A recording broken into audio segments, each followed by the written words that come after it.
J'ai gribouillé 10 phrases et Georges Verprat a appelé au téléphone le directeur du journal Parler.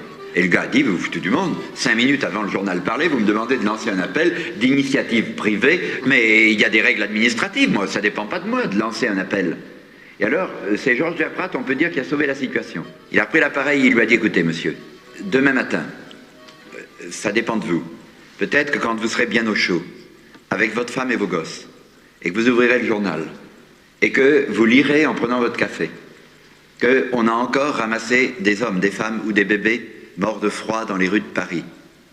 Parce que nous vous avons demandé ça, et que vous nous l'aurez refusé pour des raisons de procédure administrative, vous serez obligé de vous dire, c'est ma faute. Et le type est resté baba quelques secondes, et puis avec beaucoup de courage. Bon, il a dit, écoutez, vous avez raison, dictez-moi votre texte. Et je l'ai dicté par le téléphone, et il l'a lui-même lu à la radio. Et immédiatement après, je bondis dans la voiture, comme une trompe, je traverse Paris pour aller rue François 1er, au studio de Radio Luxembourg. J'arrive en bombe, et je leur dis, voilà, la radio française vient de passer ce papier, qui voulait pas être en retard, et il est temps de me donner le micro. Bon, et ils m'ont donné le micro. Et là, alors c'est moi qui l'ai dit.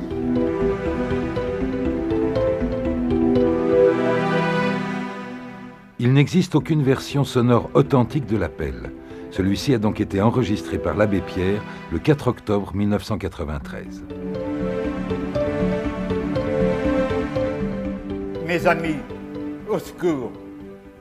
Une femme vient de mourir gelée cette nuit à 3 heures sur le trottoir du boulevard Sébastopol, serrant sur elle le papier par lequel, avant-hier, on l'avait expulsée.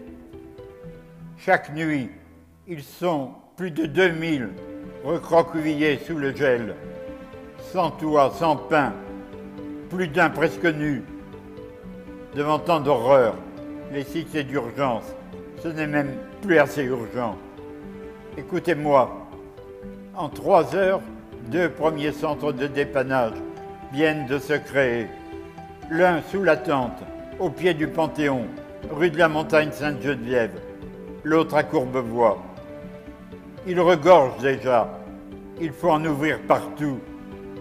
Il faut que ce soir même, dans toutes les villes de France, dans chaque quartier de Paris, des pancartes s'accrochent sous une lumière dans la nuit, à la porte de lieux où il y ait une couverture, paille, soupe, et où on lise sous ce titre « Centre fraternel de dépannage » ces simples mots.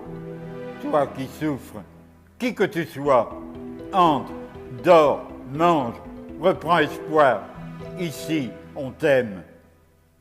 La météo annonce 1 mois de gelée terrible, tant que dure l'hiver, que ces centres subsistent.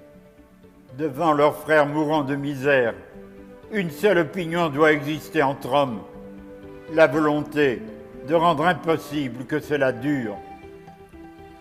Je vous prie, aimons-nous assez tout de suite pour faire cela, que tant de douleurs nous ait rendu cette chose merveilleuse, l'âme commune de la France.